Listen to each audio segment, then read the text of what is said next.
Studio Madhouse is spoiling the hell out of us. Another fantastically presented episode. This episode looks so freaking good. The fights were chef kiss, especially Ubel. Ubel fighting Ubel was absolutely fantastic. I think in general, this scene with Ubel was just so freaking good. Now, I do have a theory. I'm curious if Ubel already knows how to make the clone. I just after this whole episode with that little scene where she's literally like, "Oh, I think I understand you better," and he's like, "Do you understand me enough?" No, I don't know about that. I need to hang out with you more. I think she figured it out. I think she's already figured it out. I think what they're sort of implying here, if this is the case, that Land creates clones because he doesn't want to rely on others.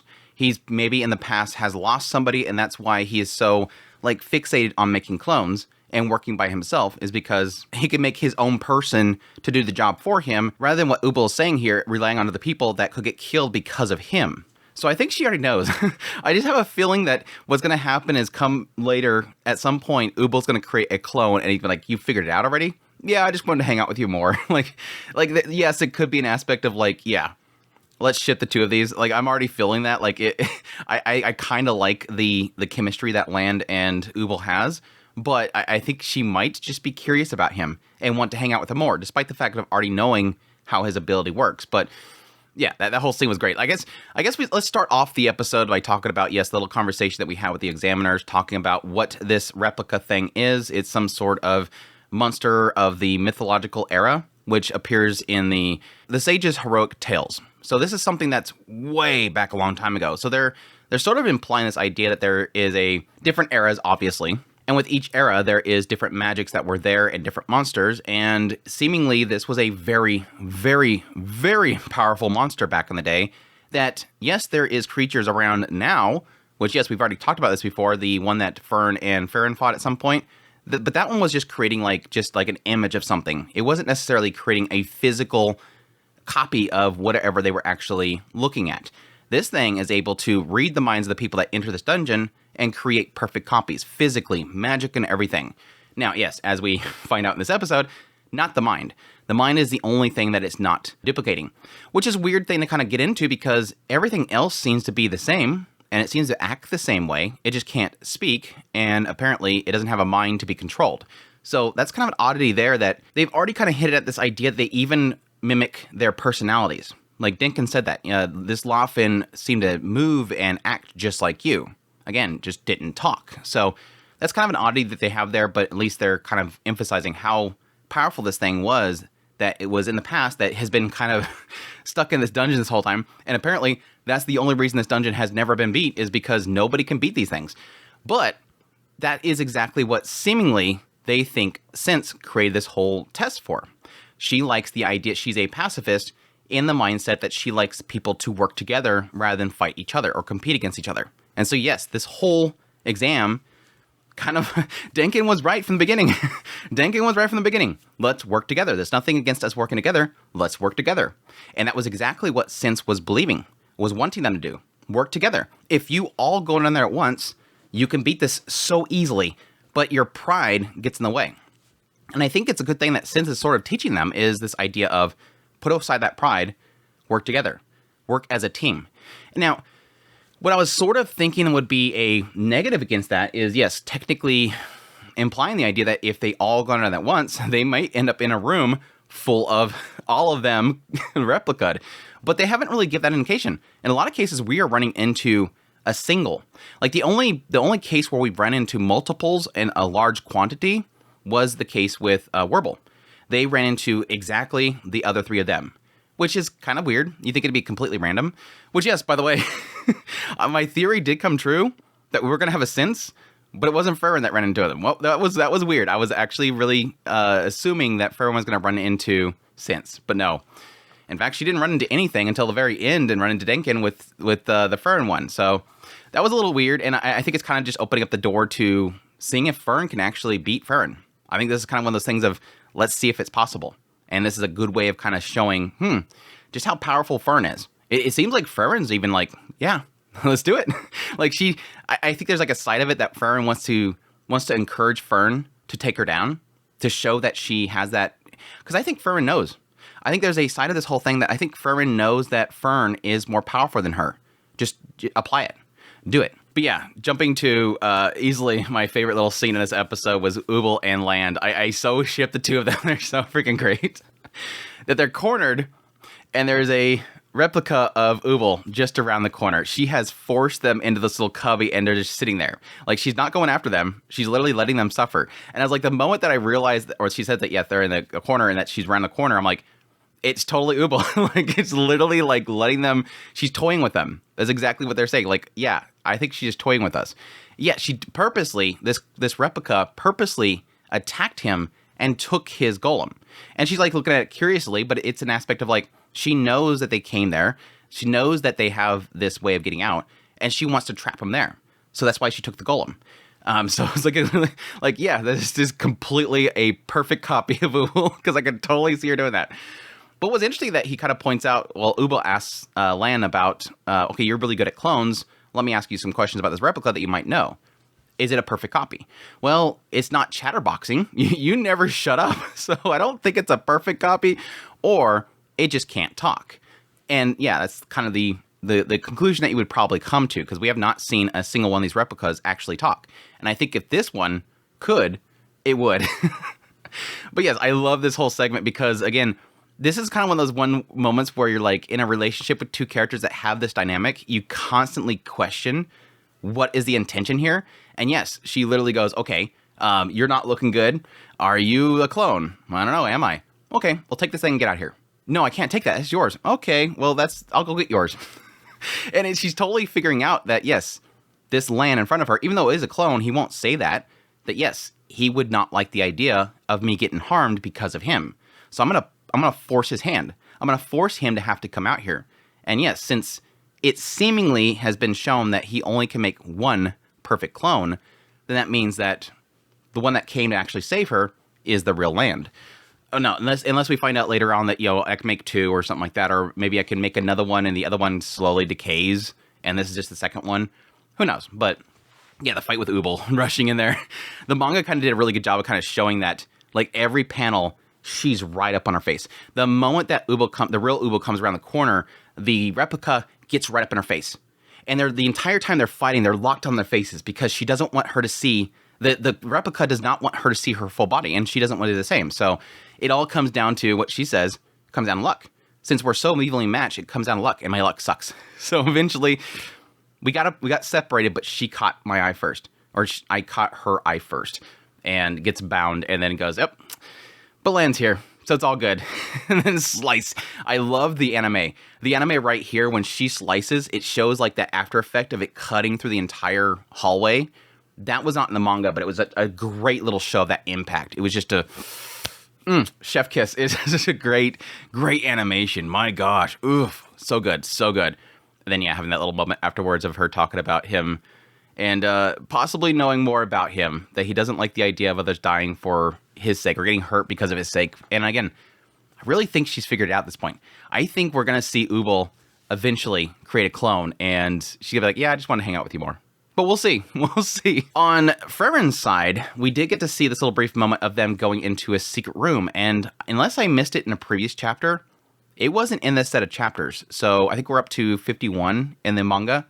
And I didn't see this scene where they're walking and then they find this hidden room, which I think is really important. Because what this scene sort of shows is, yes, they find this little secret room. They go inside there, get this little goofy little, Fern so excited about a secret room. The usual Fern stuff, which is, super fun. They go inside the secret room and they find this big chamber, which has all these murals of this one bygone era. The achievements of this king of this time, the king that's actually buried in here, the unified dynasty era. Now, what's important about this whole scene is it shows one particular thing. Fern discovering things and being happy about it. Now, again, every scene that we had before this with them in this dungeon, Frieren's going crazy and she's running all over the place and she's super excited. This is her joy, is discovering things. This is her joy getting treasures, diving into dungeons. And what they kind of established before is that's what makes Fern happy. I love seeing her happy. That makes me happy. That's my driving force. I don't have a driving force to get stronger. I have a driving force to be with Frieren. Now, what this shows is Fern is discovering that joy. The thing that Frieren loves, Fern is discovering it. It's kind of like that whole thing where you like something, you love something so much, and then you show it to somebody else, and then they start liking it. It makes you happy. And so Fern is discovering that joy, and that's making Frieren happy. It's like that exchange that's happening. But they also note the fact that, man, we haven't really run into much tough stuff. Like, we're doing really well. I forgot to know that, yes, technically, what we've kind of established with this episode as well is how Sense sort of thinks. With that whole scene with the examiners, they're talking about the idea that Sense is doing this because she's a pacifist, but additionally, because of that, she likes the idea of people using teamwork. And that's the only way they're going to beat this dungeon is teamwork. And I think that's really what that whole opening sequence was. When she was waiting outside the dungeon and everybody was kind of grouping together or not grouping together, I think she was waiting for Dinkin to get everybody together. Or in general, people to get together. And I think what happened in the end is Dinkin couldn't get anybody to join him. He just got his usual group of Richter and all them, a couple other new people, and they go inside the dungeon. And I think when she seen that, and then she seen Frieren, I think she chose that Frieren was the best group to go with because they seem like the two that'd be working together the most. If she's a pacifist and she likes the idea of people working together, obviously Frieren and Fern would be the perfect choice. These two have been together a long time. They work together. I mean, even you could say like Lawine and Kane, but even the two of them from outside perspective look like they're conflicting all the time. Yes, we know that they're tsundere and totally in love, but that, from the outsider's perspective, they don't look like they kind of work together well. But Frieren and Fern, perfect. I mean, even with Lawine and Kane, Frieren even notes the idea that if you guys didn't fight as much, you'd probably work really well together. It's just they keep fighting, so it doesn't really work that well. Even with like Edel and Wirbel, they would be a good choice as well. But again, I think they went in pretty quickly, if I remember correctly. But anyways, that's my theory there. But yes, Frieren and all of them join up with Dinkin, and they're like, yeah, there's a problem in there.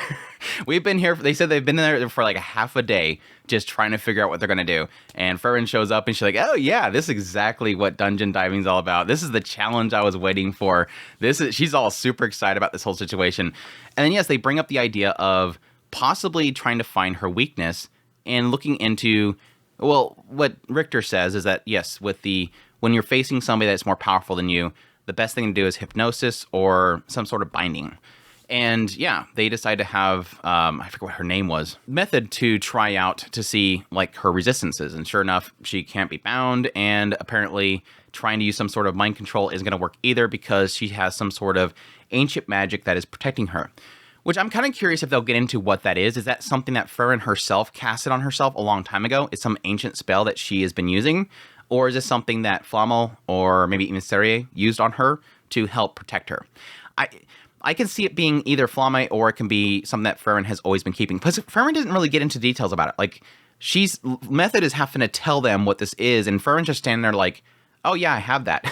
I mean, she did say that she does have resistances, but she never kind of goes in details like, yeah, I do have a spell like that. It's pretty tough and all that kind of stuff. It's literally Method having to say all this stuff. So I'm curious if it's something that Flamel casted on her as a protection because she's going to need it in the future. But maybe we'll see in the future. But yeah, I did love that. She has to hug her, and Frieren's like, "Oh, you smell so good." Like when I started laughing the moment that Friren's hands come around, like, "Oh yeah, okay, yeah, you smell so nice." And then Friren's back there just pouty facing, grabs her afterwards and pulls her away, and the lady's like, "Ada, Ada." Oh yeah, definitely stepping into Fern's territory there. You better back off, girl. I was expecting to have like a Fern growl noise going on, but yeah, that was fantastic. Just pulled her back over the side and hugs her. But yeah, they decided at this point that, yeah, I guess technically a more modern mage that knows hypnosis can, in fact, be able to control Frieren. But the only specialist they have in the area is Edel. Which, yes, from Edel's perspective, let's finish up the scene. They're like, yeah, technically, if they had a mind, that's the big what if. So they don't have a confirmation that this would even work. So yes, she does have these flaws in her protection of her mind for hypnosis, but that doesn't necessarily mean that it will work because this replica might not have a brain. So yeah, they've decided at that point they're going to just kind of brute force it. We're just going to brute force it. We need a plan, and that's when Fern speaks up and says, I'll do it. If it means to try to take down Frieren, I'll be the one to do it. So that, like I said, I love the fact that Frieren just immediately jumps up and says, oh, okay, let's do it. Let's formulate a plan. There's a side of me that believes that's because she believes that Fern can beat her. It's just that maybe Fern has never, I guess it's been a long time since we've actually seen Fern and Frieren actually spar. That was like really early episodes where we've seen that Fern was training under Frieren and she was learning like her shielding ability and everything.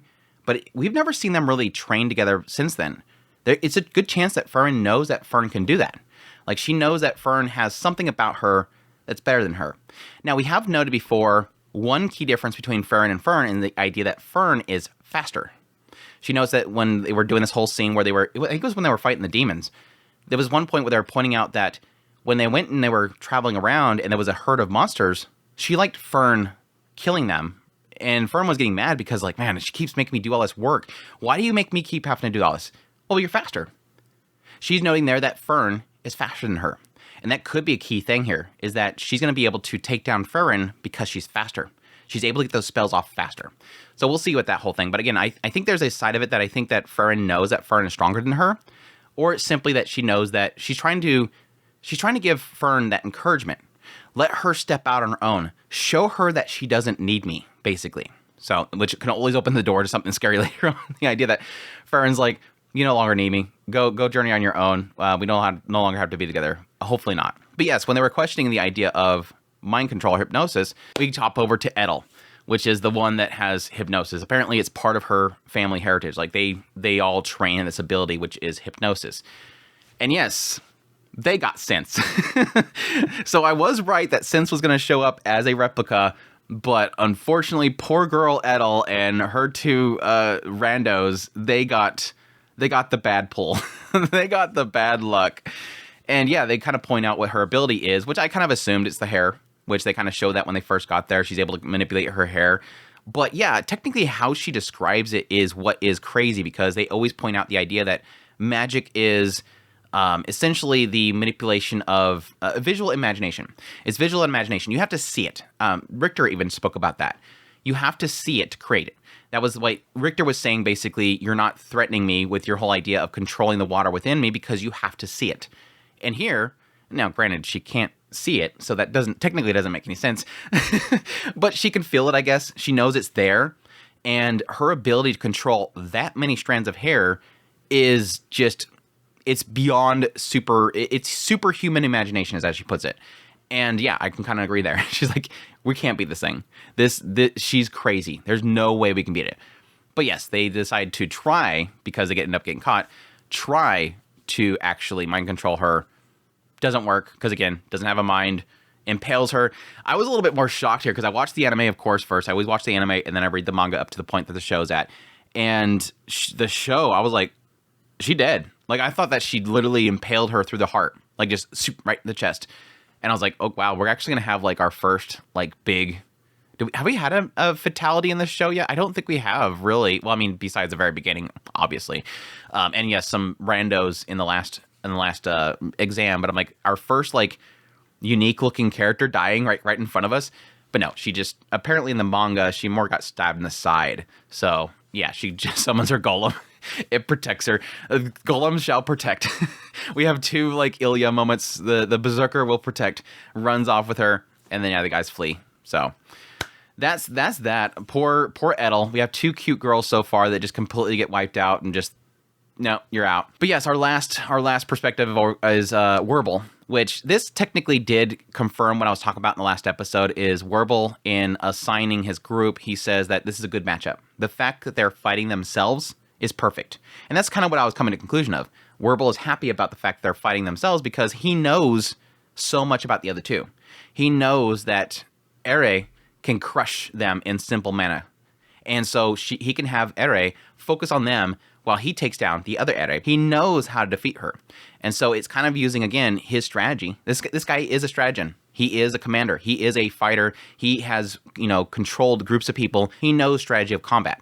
And so he utilizes that. So he knows how to win, which is basically just collapse the whole place on them.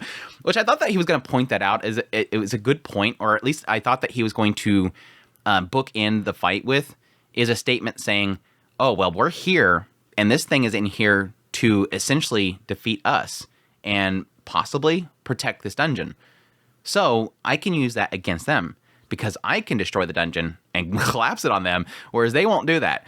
That was kind of where my mind went, but apparently no, it's just that he knows how to take them down. But yeah, that's it.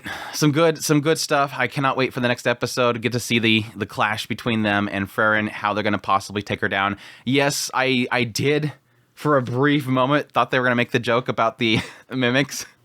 That was literally everybody's conclusion as well. Yes, technically Frieren's weakness is mimics. So just throw in a mimic in there. And sure enough, when they had this episode, when they had that scene where they literally pointed out that she's in there and she looked through there and they're talking about her weaknesses, she turns around and I literally thought she was looking for a mimic. Like, does anybody know where a mimic is at? I mean, jokes aside, technically that is not a way of beating the replica Frieren, because yes, she's already pointed out that she can get out of mimics. It frazzles her hair, so she shouldn't do it. She can blast from inside the mimic. She's done it before. It's just that she doesn't want to do that because it messes up her hair. I don't know that a replica is going to be bothered by that. So if they throw a mimic in there, she's going to immediately, yes, she's going to probably climb in it, but she's going to blast it. So it doesn't change anything. But yeah, really, really incredible episodes. The fight scenes were absolutely fantastic, and the animation just, there was another scene where Edel, when he says that Edel can actually overcome them with mana, it literally shows like that spinning ball and it kind of zooms out. That's some incredible animation. Like, it's one of those moments where, like, unless you think about it, you don't realize just how incredible that is, because that literally is a pan out and a fluid animation. They're literally panning that out with animation. They're not zooming out. They're not zooming in. It's literally pure animation. It's just like, holy crap. Whoever made this like split second animation right here, I think it was probably a good second and a half, maybe 2 seconds. Whoever made that shot, that probably took them hours to do. It's like quality from a bygone era. Like, this is stuff that we took for granted back in the days of like old OVAs and stuff like that from the 80s and the 90s, where these people would just do incredible works of art that you didn't even think about. You just thought, man, this looks great. And now, as you know, obviously animation has gotten a little more simpler. They're trying to turn things out faster for a profit. You get less and less of that. And every now and then have that moment where you look at something and you go, that was an insane amount of animation and they didn't have to do that. That's where you get that appreciation. And yeah, I eat up every single minute of it. So anyways, that's my thoughts on episode, what was this episode? Episode 24 of Fern Beyond Journey's End. Hope you guys enjoyed this video as always. If you did, make sure that like button down below and comment. Let me know what you thought of the episode. Additionally, if you're new to the channel, make sure to hit that subscribe button to get my content. Any news, reviews, first impressions, top list if it's anime, it's pretty much here. Additionally, if you like this content and you want to support the channel more, I have a Patreon link, tips link, super links, membership button down below. Greatly appreciate it, but it does. And y'all take care.